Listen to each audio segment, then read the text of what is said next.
Every new blend borrows from the past, and the Saga Blend number 7, it is the perfect combination of timeless knowledge of traditional tobaccos and the newer balance that today's cigar enthusiasts come to expect and love in a fine cigar. Leveraging 6 generations of experience and tradition of the Reyes family, the Saga Blend number 7 delivers a unique, full-flavored, medium-bodied cigar. The cigar is highlighted by a Brazilian wrapper over a blend of Central American and Dominican tobacco. Available in 3 sizes at an affordable price, the Saga Blend number 7 is sure to please and bring together past and present. From the makers of the number 1 cigar in the U.S. in 2013, the Aging Room Quattro F55 comes yet another highly rated cigar, the Aging Room Bin number 1. The Aging Room Bin number 1 is a full-bodied Dominican cigar with some of the world's oldest tobacco on the market today, from the harvest of 1997, 98, and 99. The Aging Room Bin number 1 starts out smooth and builds up in strength and flavor until it reaches its full potential.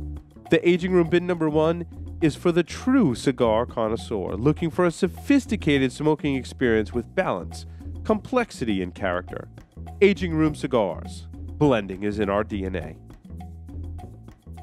The founder of Defiant Whiskey, Tim Ferriss, built the distillery, the company, and the brand organically in the mountains of western North Carolina, in between deep-sea commercial diving jobs.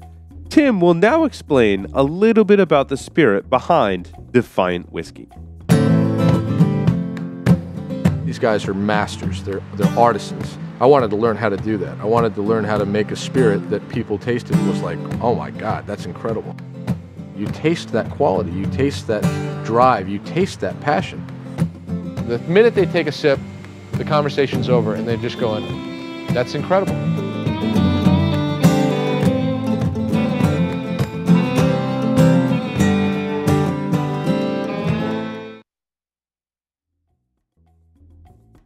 AJ Fernandez Cigars, makers of the San Latano, one of the most talked about cigars in recent years, is now offering a groundbreaking line extension, the San Latano Bull. The San Latano Bull features an extensively aged and hardy core of Nicaraguan long fillers nestled beneath an attractive Ecuadorian Sumatra wrapper. Housed in a cedar sleeve which depicts the outline of a bull, only solidifies this cigar as a full-flavored cigar. Removing the sleeve reveals a box-pressed cigar with a beautiful, oily, and smooth chocolate brown wrapper. The San Latano Bull burns nice and neat as it issues columns of smoke, hitting you with a wall of spice, followed by leather and cedar. This densely packed cigar intensifies in deep, rich flavors and becomes a flavor bomb halfway through, only getting better with each passing draw. Strong yet smooth and perfectly balanced, AJ Fernandez, who many have called a tobacco prodigy, has somehow pushed the already spectacular San Latano line of cigars forward with the Bull. AJ Fernandez challenges you to take on the Bull, Cigar Snob's number 8 cigar of the year for 2014.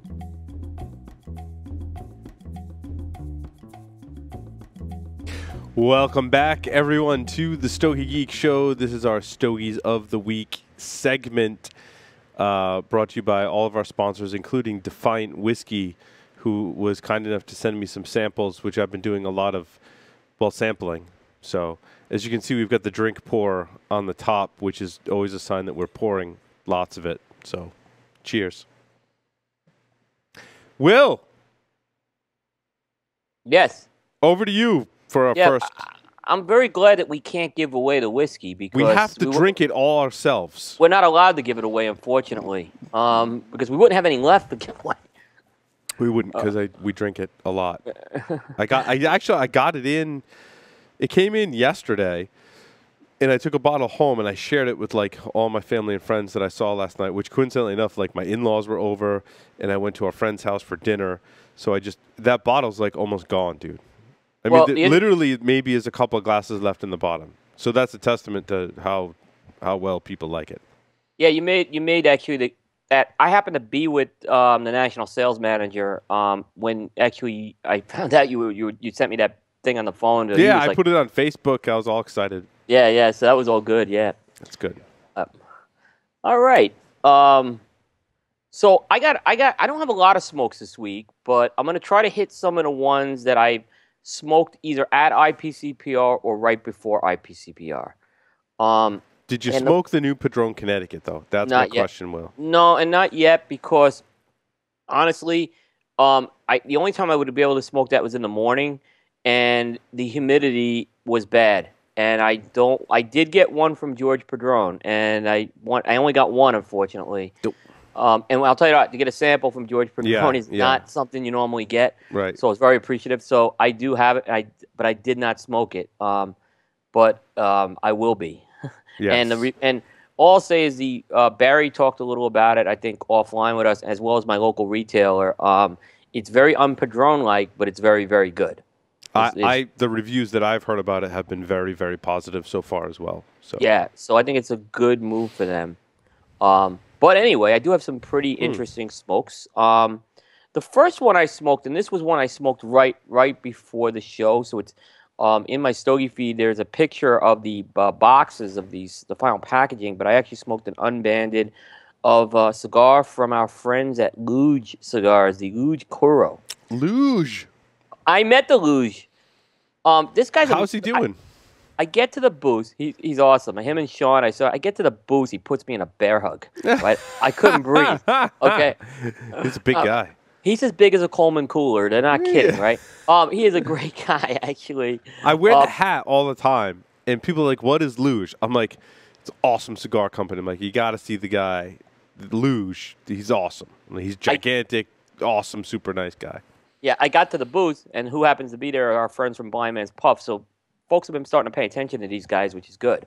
That's good. Yeah, but I smoked the Luge Kuro Perfecto.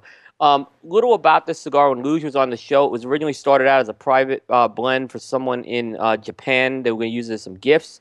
The cigar was so well received that they decided to explore marketing in here. They did some test marketing. They tweaked it around a bit. They put the thing into production. It's their high-end cigar. It's a rich, dark, oily Perfecto. That is, it actually comes in 4 sizes. Undisclosed tobaccos, because Luge will not. He won't. Sean told me he won't. He doesn't even know what's in these cigars.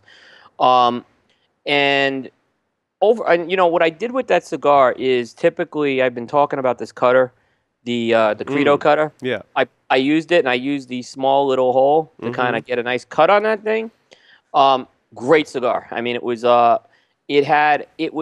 very Maduro-like. So this is, judging from the color and the type of the wrapper, it was a very good Maduro. It had what I call a compound. I'm coming up with this notion of compound flavor notes. And they're notes that I call that are very similar, but kind of deviate a little as you smoke them. So in this case, I called the compound note. It had a combination of that espresso, that black coffee, and that chocolate, and it kind of interplayed off each other as well. So you got different nuances of that. There was a nice amount of pepper in this cigar. It wasn't a pepper bomb by any means. It never became a spice bomb. I really, really enjoyed this cigar. I thought it was a great burning Perfecto. I thought it was a great draw on the Perfecto. This cigar was not. It was I call it what loose cigars typically are. They're medium strength, medium body. That's what this is. You're gonna get all the flavors from it.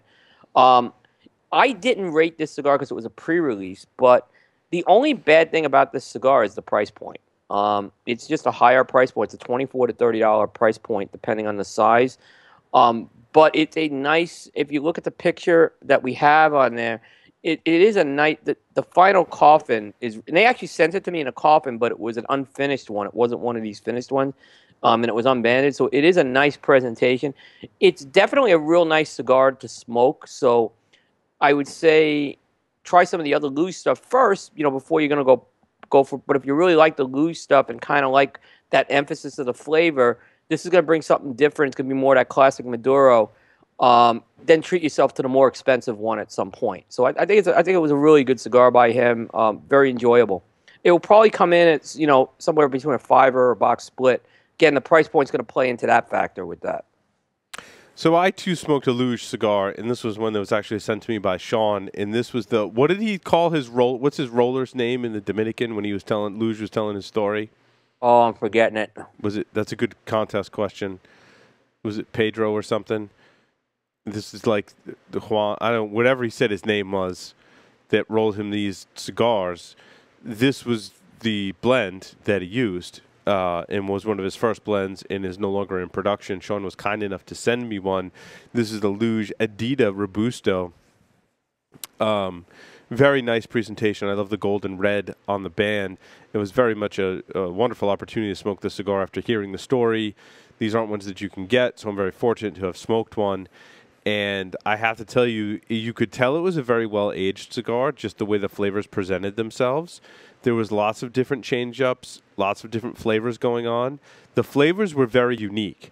And I understand now why when Luge was handing the cigars out to his friends that they really liked it, because it's very different flavor profile than I think you get from a lot of cigars that are even manufactured today. It had some wonderful wood notes. It had, some sweetness to it, and the flavors kind of came and went, making for a very rich and complex experience when you smoke a cigar, something that I think all of us look for as characteristics in a cigar. I wouldn't say this is quite a Chuck Norris, but this is certainly a solid box worthy in my book. And I'm very gracious that I had the opportunity to smoke it. I haven't smoked this one now. Is it would you say it's in that medium range? Or? Yeah, it is. It's a very much a Luge-like in that medium range, not overpowering in strength, but nowhere in the mild category either. Okay. That's typically where I've seen most of them. The only one I've had that's like closer to full I've had is that Serengeti, which I don't think you've had that one yet. Mm. Yeah, no, and his cigars, like you said, very much all about that flavor, Now, those other characteristics like spice and pepper, like he focuses on flavor, and that's what I really like about the Luge cigars. Yeah, me too. I mean, they're really good medium cigars. Like I said, I'm pretty impressed with what I've been smoking with them so far. Well, you want me to go again? I know I've got a lot more cigars. Yeah, why don't you go? Why don't you do another one? Yep. So I want to talk about L'Atelier Travelers. How do you say that? It's a French thing? Say Travelers. Travelers. Yeah, if folks want to correct our pronunciation, just let us know. Yeah. But it's a small 5-pack of L'Atelier cigars that are in a very small, I would say they're Petite Coronas, maybe a little bigger than your average Petite Corona, which I like. A lot of times when you get these small 5-packs, sometimes you can get into the cigarillo sizes, which I'm not a big fan of. But I like having some shorter, quick smokes to put in my rotation. Now, this being summertime, you normally associate these cigars with wintertime. These tended to land in my retail in the summer. And I'm like, I'll smoke them anyway. They're great to smoke, while you're sitting by the pool. I smoked one when I was at a party. I wanted to have a quick cigar. I didn't want to be kind of hunkered down for an hour and away from everyone for an hour. So, I smoked one at a party, and they're pretty good. I would say it's worth buying a 5-pack to kind of fill in that smoking time. I think they could use a little age. In fact, even in between the couple of weeks I smoked them, they tend to smooth out a little more. So these have some great aging potential. So I would say take a 5-pack, buy it now, put it away for the winter, and I think you're going to be really pleasantly surprised. These are strong cigars, too. They've got some spice.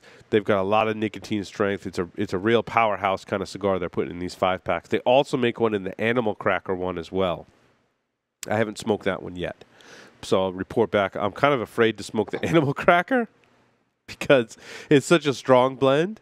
And this regular L'Atelier in this size was very strong. So the Animal Crackers, I bet you, is going to be a really, really strong cigar. So I'm looking forward to smoking that one, too.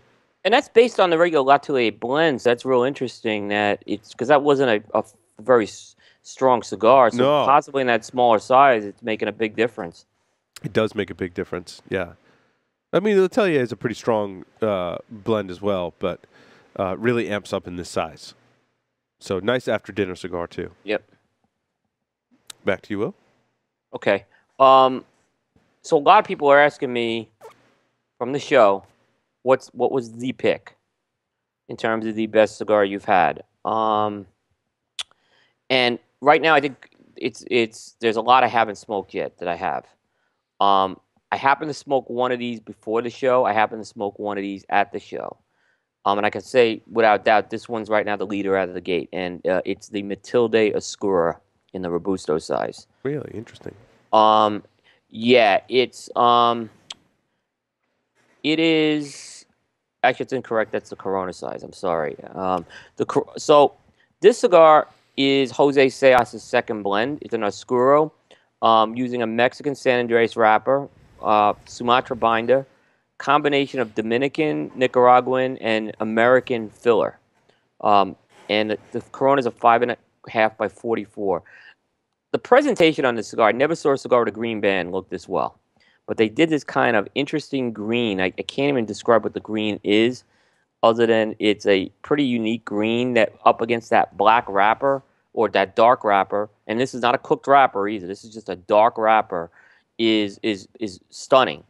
The cigar is got notes of coffee. It's got a woody note. It's got some spices that I'd say are very unique spices. They're not just plain pepper spices. They're definitely unique. It's not an overly complex cigar, but it just delivers flavor and just keeps delivering the flavor. They have it as a medium to full cigar. I kind of thought it was still maybe just under a medium to full in terms of strength and body. I love the cigar, and it's, again, I kind of didn't rate it in terms of its score because it wasn't released, but this could be up there around Chuck Norris level. Really? It was very impressive. I mean, I've had it twice now. So before the show, and then it was at the show, I had it as my third cigar of the day. It was the best cigar I had on the show floor. I think the reviews I'm hearing from people who have sampled this have been pretty much validating what I say. So I'm not in the minority here. I put a couple pictures up on Facebook, and people are basically saying, great cigar, great cigar. So we'll see what happens. This is supposed to hit the stores in October. And we got confirmation that Jose is coming back on the show right around the release, October 15th. And he was on our show last July. And this guy is, I mean, for folks who don't know, he ran Tabacalera de Garcia, the Altadas factory. This guy's done it all. And this could be one of his best cigars. I love this cigar. Love it. One of the best Mexican wrappers I've had. Yeah. I have a lot of cigars on my list this week because there's 2 weeks worth of smoking. So some of them I'll have a little more depth in my review. Some of them I won't. This one was one you couldn't forget.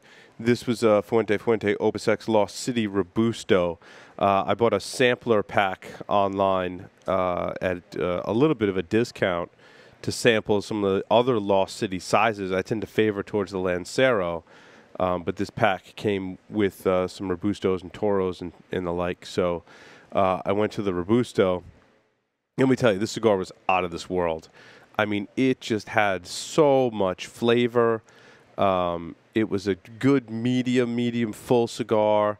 It took a long time to smoke this Robusto. It burned nice and slow. And just had amazing flavors. This is fight Chuck Norris for him all day long. Great cigar. These are pricey. These are $30 a stick. Yeah. But this is a great blend. And I think in that Robusto size, that is the best size. I'm totally on the Chuck Norris level with this cigar. Yeah, I mean, I like the Lancero too. They smoke a little differently. But I think the Lanceros are really good as well. But I tell you what, I was really digging this Robusto. In total opposite end of the spectrum, this is a Candela wrap cigar. This is an 858 Candela, but it's a thinner ring gauge than an 858, Will. I don't know if this is an 858. Well, I think they branded it under the 858. They still call it an 858 even though it's a thinner ring gauge. This is like a Lonsdale, like a large Lonsdale size. It's they make it in a Lonsdale. From what I understand, the 858 ties to the box, the way the boxes are. Okay, so they put this in an 858 box format, but it's a Lonsdale cigar. In that classic Arturo Fuente Gran Reserva line, so the blend in the inside, and they put a Candela wrapper on it. And these are very reasonably priced. These are like what, around $8. Yeah, they're very reasonable. Maybe even you can get some of that regular production Arturo Fuente stuff for a pretty reasonable price. And although I have to tell you, I wasn't a big fan of this cigar, Will. This one probably be a try one in my book. It is a try one in my book. I'm glad I tried it, but the herbal notes just don't blend as well with the filler as I would have hoped. And I think with that Dominican tobacco, you get too much. You get a little bit of grass and herbal from some of the Dominican tobacco in the filler, and then the Candela just takes that to a whole nother level, and it just ends up being not as balanced of a cigar as I would have hoped. So I'm not a big fan. Now, the Candela wrapper is gorgeous to look at. Don't get me wrong. I mean, it's got this wonderful green hue, perfect, like there's very little blemishes in the wrapper. It's a gorgeous cigar to look at, but just wasn't in my wheelhouse. Yeah, it's got that Kermit the Frog green on it, which It I does. like. Yeah, it glows. And I've had that with this cigar and with LaFleur's Double Claro. That's what I tend to get more. You know, I find the Candela works better on the Nicaraguan blends, at least for my palate. Stogie Santa always told me that too, and Yeah. I completely agree. I mean, Skips is really, really good, but it's a very different cigar than this. Yes, I would agree. I did another. Oh, so this is. So you corrected some of my titles here because I threw these in quick. Thank you for that, Will. Yeah, no problem. This is a Flor de Crozier Selection number 512 Hermosos number 2. So I remember when I wrote the review up of this. That was a mouthful. It is. This is a really good cigar. I smoked 2 of these, Will, kind of like mid-morning. It's Great cigar. Great medium-bodied cigar. Had wonderful flavors. You know, not too much spice. It was pretty well balanced. Had, you know, kind of like a caramel graham cracker kind of sweetness going on in the background. And I really, really liked them. I would call this one a box split for sure. It's great size, too. Great size. They put it in the cans, that cigar, too. Nice. So it's kind of like what Mel was saying. And I talked to Santana at the show and, you know, about the can story. And it really, the presentation on that cigar is really nice. It's a lower price to Crozier, you know, so it's in that around that, I want to say it's around the $6 to $7 price point.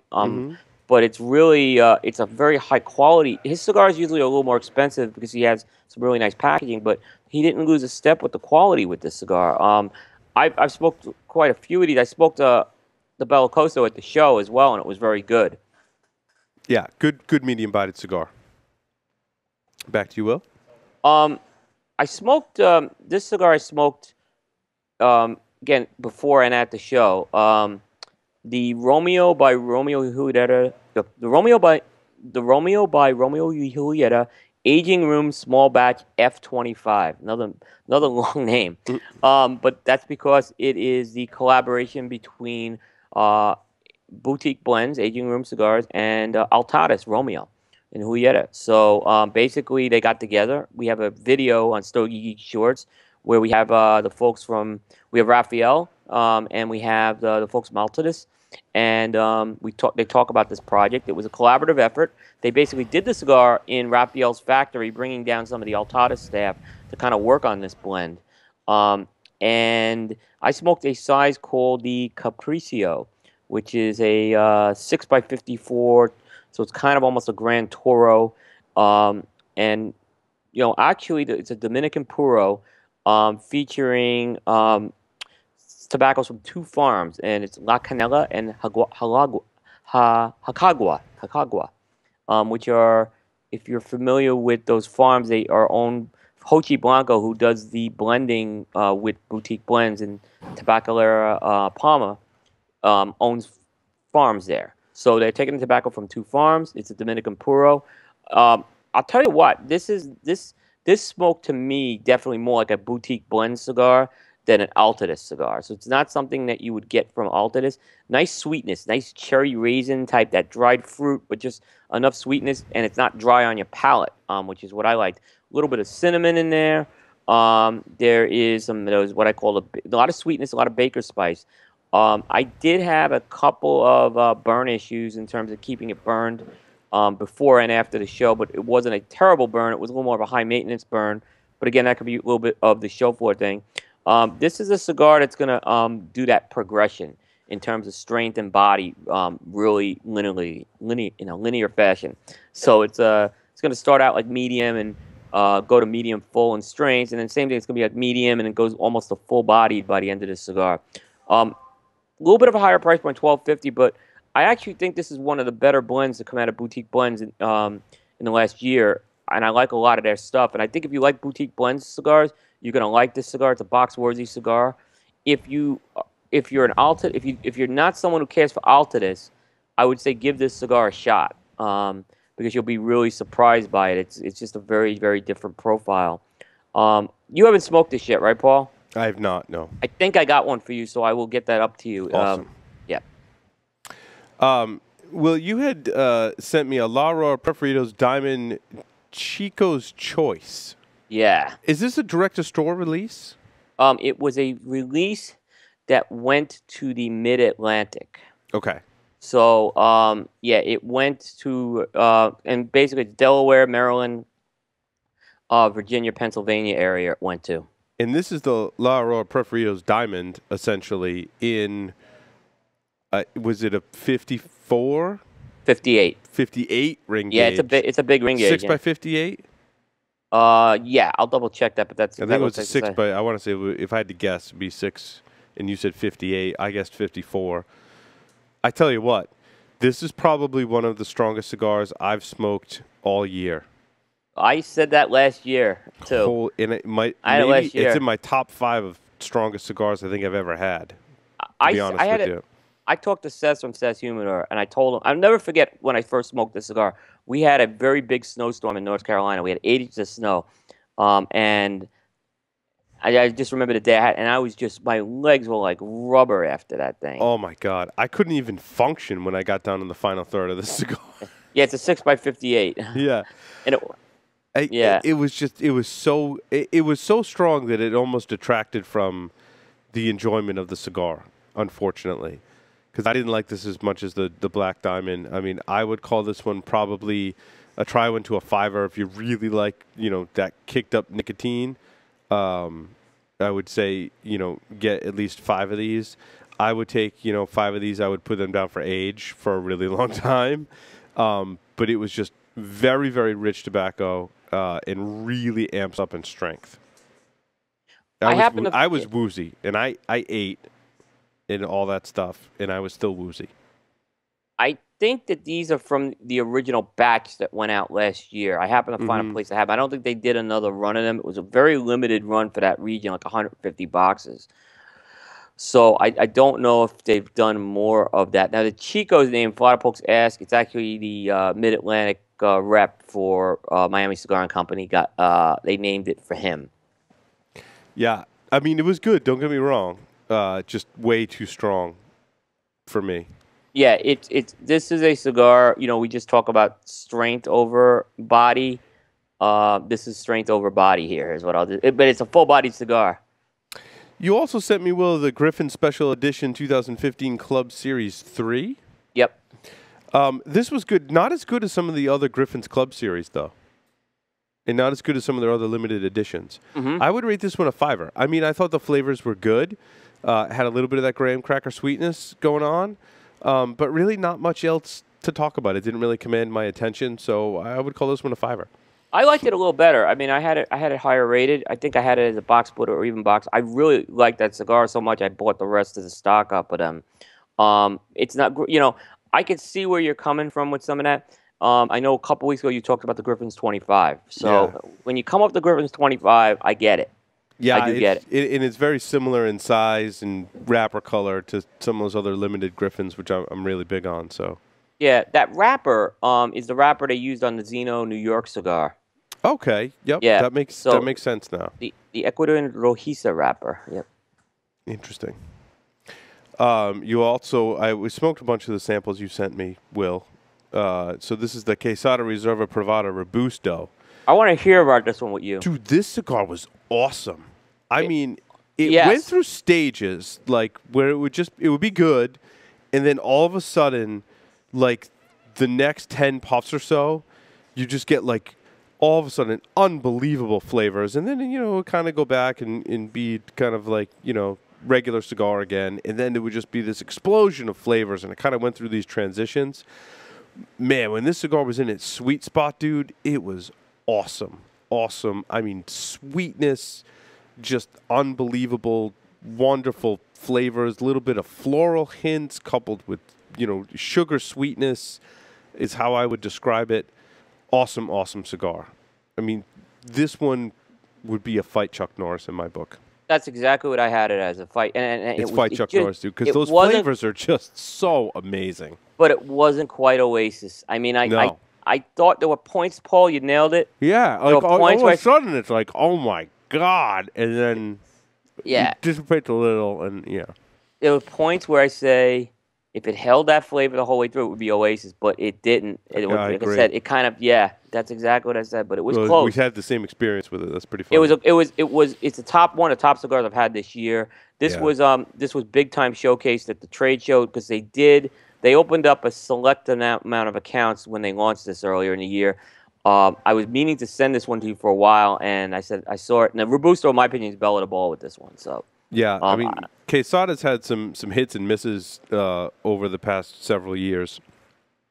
This one, they knocked it out of the park. Yeah, I would smoke these all the time. Yep. I tell you what, I don't know what Ernesto Perez Carrillo does with his 60 ring gauges, dude. He makes the best 60 rings. He was the guy. I mean, remember with La Gloria going back. This was him. Oh my God! And it's unbelievable across all his blends. When you smoke his 60 rings, even if you're not a 60 ring gauge smoker, and it may not be your favorite size, even in the blend, which is not in a lot of his blend, it's still one that I would reach for and smoke because they're just so good. I mean, the 60 ring gauges in his lines are the best compared to any other 60 ring gauges in anyone else's line. I would put his up there for sure. And this one's no exception. This is the short run 2015 Imperios. And I'm going to tell you, I really love the Robusto in this size. Great flavor. I think it still has some aging potential. I would say it's probably box-worthy in the Robusto. This 60 ring gauge, I mean, I'm not a 60 ring gauge smoker. I would still buy a fiver. Like, I'd probably buy a few more of them. Maybe a box split. It's like somewhere between a fiver and a box split. It's tough because it's, that 60 ring gauge size. But I tell you what, amazing flavors he gets out of that 60 ring. I mean, he really captured the essence of the blend in this 60 ring, which is, I find, a hard thing to do when I smoke 60 rings. See, this blend was missing. I didn't have the 60. It just was missing something compared. I go back those first 4 years, 2010 to 13, were really almost all four of them were epic smokes. The Inch was okay last year. It wasn't a bad smoke. I thought this one was better than last year's Inch, but I have to try the big ring gauge to see it. I had it maybe because of fiver or all the other two sizes. Yeah, I would say the Toro is probably a fiver. I smoked through that size as well. I like the Robusto is getting better though with age, Will. Okay. Yeah, the Robusto's really coming around. I think you're right. I don't think it stands out as much as some of his other blends do, but the Robusto's really coming around. I'm finding Ernesto more and more the last few years. His stuff needs to sit. Yeah, it does. It's a lot more of it now, so maybe that's a fair comment. Now go back and look at this cigar. I smoked a Viaje Exclusivo Robusto. Now, this one had the pigtail cap. Was this a special release? I need to check that one. I remember when we did the interview. I think he said it was.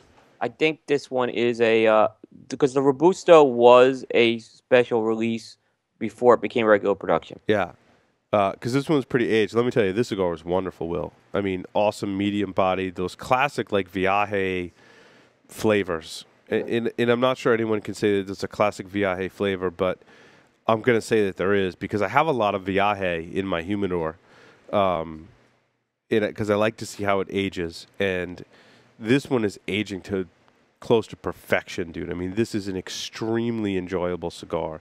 Nice melding of flavors. It does a lot of change-ups in there, keeps your attention, and just, he does some awesome things with tobacco, man. And when his cigars age, you can tell when they come into their own. Sometimes they do, sometimes they don't. But this one is certainly special. That Exclusivo blend is really good. Yeah. Andre actually sent his regards. I spent some time with him at the show. He's always very generous with his time. And he's got some great stuff coming out. He's got a coffin cigar that he did with PDR.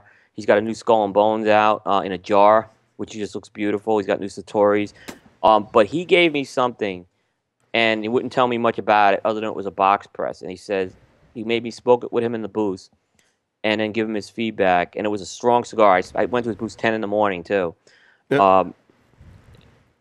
And I just can't wait. If this cigar makes it to market, this box press from next year, he's got another winner. So I smoked a Skull and Bones. It was a short Bellicoso. The cigar's fight Chuck Norris right now.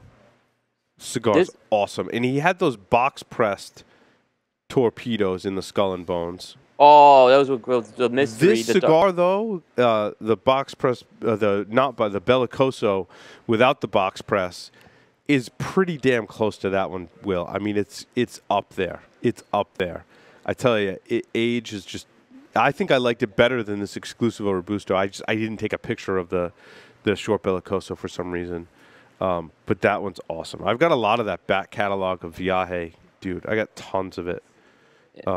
These new Skull and Bones are coming out of PDR. They're all new blends. There's 2 releases he's done in the Skull and Bones, and they're in these beautiful jars. And there's some pictures up on Cigar Coop. I saw those. I did. I was drooling over them.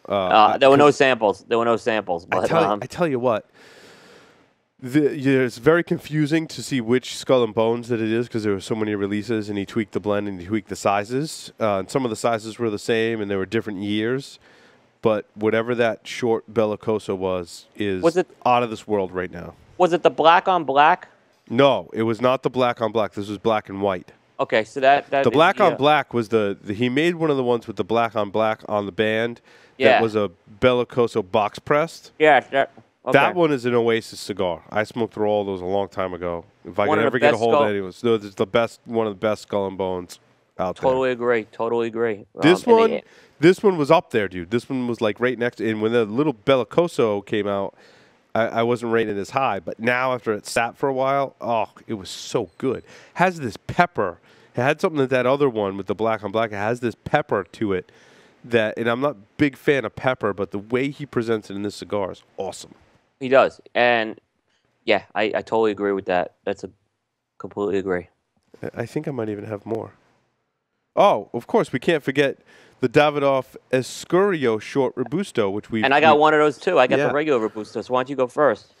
So I thought this short... So this is, of course, this is all Brazilian tobacco? No. Just the wrapper's Brazilian? No, actually, no. No, the binder. Something in this cigar is Brazilian, right? So it's Habano Ecuador on the wrapper, Brazilian Cubra on the binder, Dominican and Brazilian fillers. And there's 5... I think there's 4 or 5 different fillers total. And what's the size on this short Robusto? 3 1/4 by 50. Now I'll say this: all 3 of the sizes. There's a 3 1/4 by 50 short Robusto, a 4 1/2 by 54 Robusto, which I smoked, and a Grand Tour 5 1/2 by 58.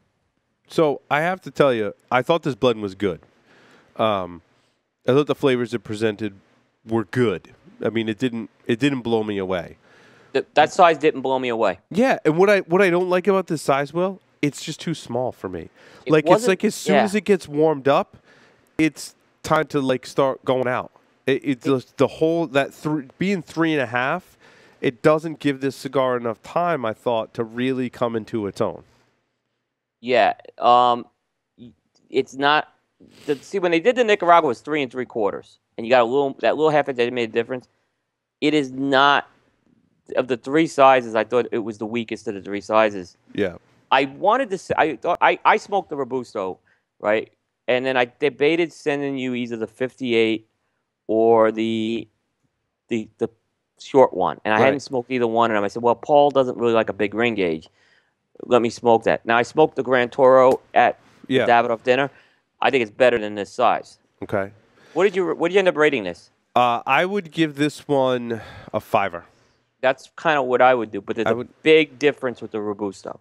Yeah, big. I mean, I would call it a 5, but it's not the small cigar that I would. And I love short Robustos. I'm glad you sent me this size because it's one of my most favorite sizes. Right. I just thought it smoked a little too quick for a short cigar, and it didn't give it its chance to come into its own. And it smoked too much like a small cigar for me. You know what I mean? Like when you smoke, like Phil's gives the best example of a small cigar, dude. The first degree, yeah. Because that first degree, like I said, it's like a mini Cooper, man. It's like a pug. It's a big body, big personality in a small cigar. It doesn't smoke like a small cigar. That's why it remains like one of my most top 3, maybe number 1 place in my short cigars to smoke or smaller cigars to smoke. It just because it has that personality. That seemed to be lacking. And I think they did a great job with the blend. I just think they missed the mark on this size. And like you said, it's smaller than the short Corona in the Nicaraguan. And it's probably a larger ring gauge, different size than the short, because they call that one a short Corona. They call this one a Petit Robusto? Short Robusto. Short Robusto. Yeah. Now the Robusto you said was awesome, right? Robusto's fight Chuck Norris. I mean, there's a big difference. I put the Grand Toro maybe a 5er to maybe box split, but this one in that Robusto, it is like no other Brazilian cigar. Even though it's not a Brazilian Puro, you get. But what's good about that short Robusto, the Robusto, is you get that you'll get that Dominican flavor, that Hanky Kellner Davidoff flavor. It comes out in that cigar with the Brazilian sweetness. That size was a big difference. You know, when they went up to the and I would have liked to have seen it more as a 5-inch, but it was 4.5 by 54. I would have loved to have seen it as a 5. It was a great cigar. Excellent. I think so. I want to get you the. I want to try and find the Robusto. So we have some. We'll probably have some coming your way. Good. But yeah, I think there's a big difference. I mean, and the price point too is important because it is a price. You know, the Robusto goes for $15.90. I think the short Robusto is like it's not a cheap cigar either. So I think that has to factor into it too. Right. I smoked a Romeo by Romeo and Julieta Toro in the Tubo. Okay. Now we're on this research project, and we're going to run a segment on the show. I think we realized that some of the cigars we said that had plume on it, it's not what everyone would call plume. It likely isn't plume on some of the cigars that we called plume, and we put some corrections on our blog and on our YouTube channel already, and we'll be running we haven't fully planned it out, but I want to run a segment on determining plume versus mold. And then this other classification that I found in doing some research, which is the mineral deposits. And the differentiating between the three can be very difficult. I think that I'm going to defer to some experts. I very likely was wrong in some of my classifications, and we're working on correcting that. And as I said, we're going to run some segments with some experts in the field of tobacco that know better than I how to classify what is on your cigars, whether it's plume, whether it's mold, whether it's a mineral deposit. I think it's very tough, and I think we're going to defer to the experts. And like I said, we'll run corrections where they need to be made. I want to make a comment on that. So, and I didn't update you on the comment. Yeah, you haven't. You started at the beginning of the show asking some people and showing them some pictures. Yeah, first 3 people I showed the picture of the Zeno from the last show said plume. Interesting. Then I went to 3 more people, and they said mold. Right. So even the experts whose job it is to know tobacco, to blend tobacco that are in the factories, even they're split. Yeah, there were 5 manufacturers and 1 blogger who I trust looked at this. So it is a split, is what I'm saying. So look, what I'm going to say is this wasn't an easy thing to do, and I think that there are cases where you could very much identify mold. When I talked about my mold outbreak back in February, it was mold because of the texture. But it was very interesting I didn't update you because as the show went on, I got real busy. It was and then when it went to 3.3, I kind of just held off. I said, we got to really start digging into this a little more. Now, it's interesting. Some of the research that I did said that any time non-filtered water comes in contact with the cigar, whether it's in your humidor or I think sometimes in the whole process of making a cigar, it may retain some of that non-filtered water, that as the cigar ages, there's a process that takes place that can cause a mineral deposit. And they describe that mineral deposit, as I've identified and called plume. They've said that it is kind of like you took baking soda and wet it and then let it dry and it makes like a paste. I've seen that on my cigars. And I don't think that's mold. And I don't think that's plume either. So there's a lot of science behind this, and I think there's some general confusion. I think there's always going to be confusion about this topic. I think certainly I was confused, and I want to get some more definitive answers on this topic. So I thank all of our listeners and viewers that were pointing out some of these issues. Now I will say when I opened up this Romeo and Julieta in the tube, where I found weird things going on in cigars. When they're in this tube, I think it traps moisture. I think it traps the oils in the cigar. And there's some process that causes it to have mold, mineral deposits, and or plume on these cigars. I think with this cigar, Will, I really think that this was mold, to be honest with you. I'm looking at the texture and the close-up. Yeah. Did you smoke this? I tried to smoke it, and the cigar was very squishy. Yeah, see, that's kind of a combination. That's saying moisture. Right. Because I'm looking at the texture, and there's a big blotch right in the middle. Yeah. I see there's one on the seam, but there's a white, that white bite looks like it has some texture on it. Mm-hmm. Yeah, so I think this was mold. Now, I'm not faulting, Romeo and Julieta for... Was this the one I sent you? This was in one of the tubos you sent me, yeah. Okay, so let me just say something about that. That was a sealed package, okay, yes, that I sent it was. Paul. Okay, this wasn't in our humidor, okay? So just want folks to keep in mind with that. Right. With that. That was actually supposed to be a prize pack, too, so we may have to talk about Oh, I didn't know that was supposed to be a prize pack. I started smoking them. Well, that's good. I'm glad we did. I didn't give this cigar a rating because obviously, it's a handmade product. Manufacturers are producing millions of cigars a year. If one tube has some mold in it because of mishandling or whatever the case may be, I'm not faulting them on that, dude. I'm not taking away any points. I'm not rating the cigar.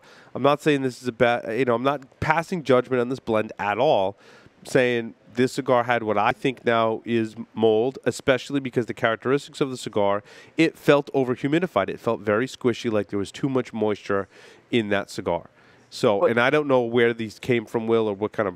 Okay, I'm not going to say where they came from, but they came from my area, and I got that pack. Mm-hmm. And that pack was gotten, I want to say the last week in June. Yep. That was sealed in cellophane. Okay. Yep. In the tube, the tubes were the cigars were in the tubes. The tubes were in a box, and the box was sealed with cellophane. Were they all three of them like that? I haven't checked the other ones yet. Okay, so this is real. Now I'm real intrigued about this one, to say the least. Right. Yeah. So more to come on that. We're going to get, I think whoever we feel is the most knowledgeable and we feel is the most willing to come on the show and talk about this particular issue and give an objective and scientific opinion about mold, mineral deposits, plume. Yep. I smoked the Inferno 3rd Degree by Oliva. I did not give this one a very good review, Will. That was a shop exclusive, by the way. Yeah, I didn't. Oh, wow. You mulched it. This is probably my first lawn mulch in over a year.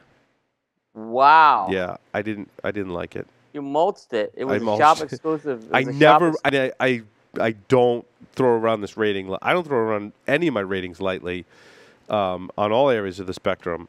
But this one, I smoke a lot of cigars, dude, and this one just was not to my liking. So. Wow. Yeah. That's it. Sorry about that. With Stogies, so this is, Stogies saying throw off the boat for sure, I guess, on this one. Yeah. Okay. I smoked the L'Atelier Côte d'Or. I want to hear about this one. This is a good cigar. They were young when they came out. They were, and it's aging very nicely. I think the flavors are good.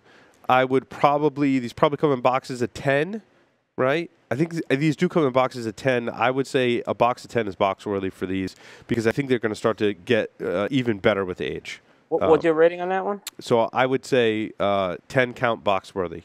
How's wow. That? 10 wow, count because box they were young, and I've talked to Stogies. It's smoothed out. It's a much smoother smoke now, and you get a lot more of those flavors from this cigar. Very enjoyable smoke. That's been a limited release they've done. In fact, there's been some talk that they've only went to the TAA folks at first. Mm-hmm. So I think that's the case. I know you've been waiting on this one too, Will. My Camacho Barrel Aged Toro. That's the one I wanted you to smoke. Yeah, I know. I smoked the Robusto. I think that the Toro is better.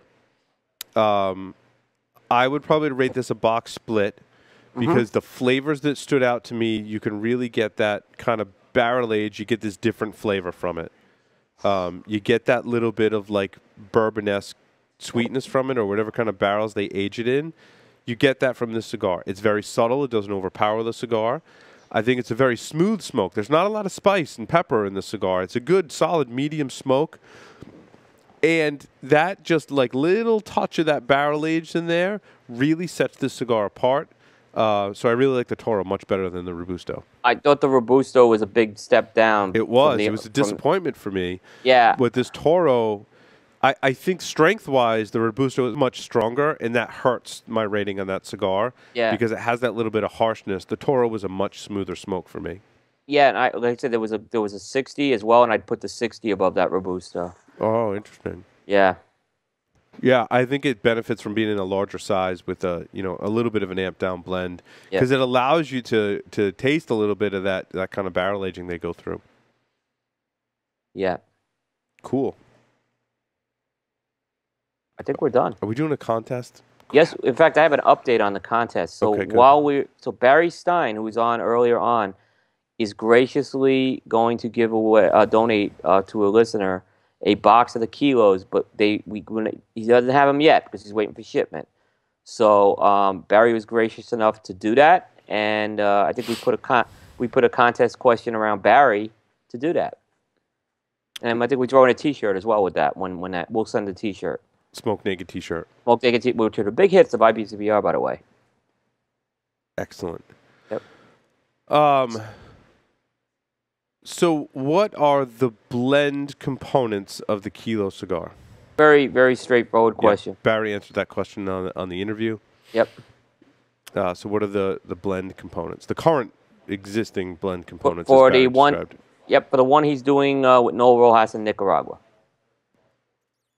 So thank you to Barry. Like I said, this will be a little while. So before we have the cigars, Barry will send them. I'll work with Barry on that, but. So he just said we got to be patient because he hasn't even, if you heard him on the show, he hasn't even smoked the banded ones yet. Gotcha. Yep. Cool. Well, thank you very much as usual. And with that, we're going to wrap up the show. Thanks, everyone, for watching the Stogie Geeks. And we'll see everyone on the next episode. See you all next week. Take care.